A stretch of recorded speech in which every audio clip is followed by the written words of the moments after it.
Thank you for coming today. As you're all aware, the video recording of my confrontation with Steve Sisolak is being shared nationally.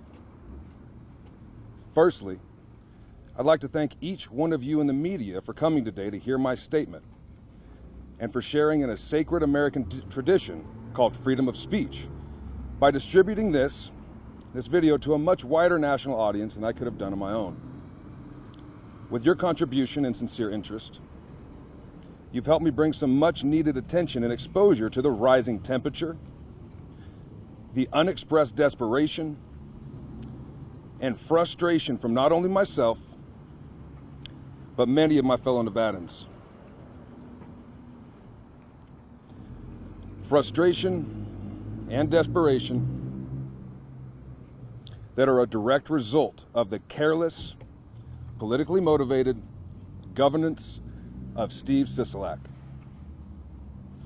The unconstitutional, illegal emergency powers that the governor continues to exercise have destroyed not only my life, but the lives of many other Nevadans.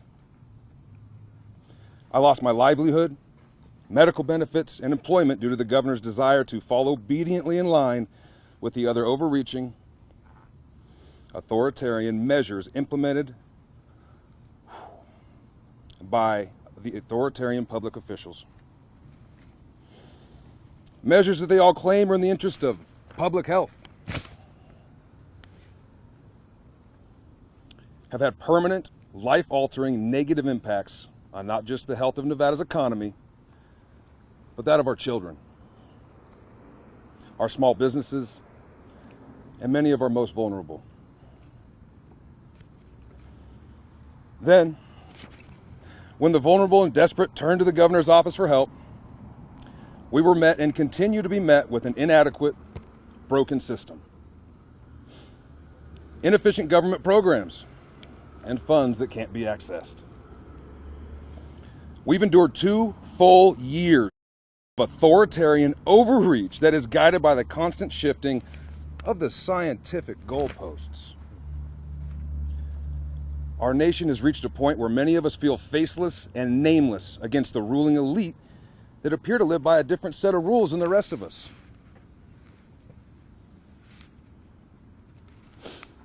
Why is it front page news for me to confront an elected official in a public place, but it's not front page news for Kathy Sisolak to hold multiple government contracts through her company she still actively owns and manages?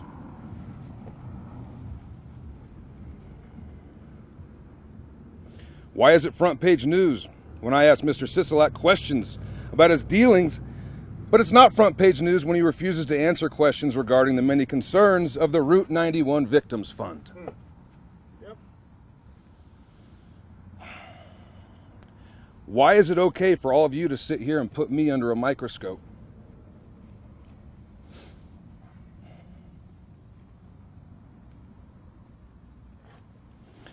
But refuse to apply the same standard to one of the most powerful politicians in the country?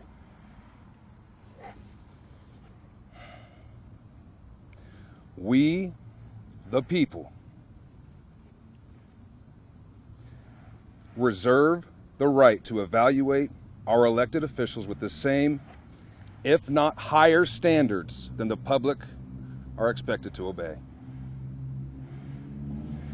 They incorrectly label and brand any who defy them as racists, dangerous, and violent. Our leaders have turned a blind eye to grievances of the people they claim to serve.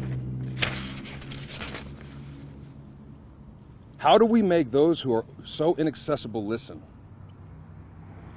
How do we express our disapproval of shady, late-night, closed-door voting sessions that have literally changed the laws on how we elect our leaders? Laws that were implemented without the consent of Nevadans.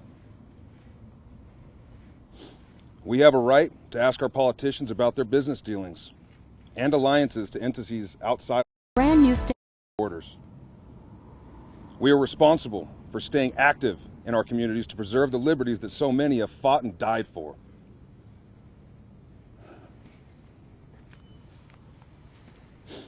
I will not apologize. I will not apologize for speaking out and expressing 2 years of frustration. I will not apologize for holding public officials responsible for their choices. I will not apologize for using language that is heard endlessly on every social media and music streaming platform daily. I will not apologize for giving a voice to the voiceless or a face to the faceless. I will not apologize for standing up for my beliefs. I will not apologize for using words to send a message to someone who seems to listen in currencies and personal gain. I will not apologize for being a patriot. Thank you for coming. You've been watching breaking news from the Las Vegas Review-Journal, sponsored by Michael Gaughan's South Point Hotel, Casino, and Spa.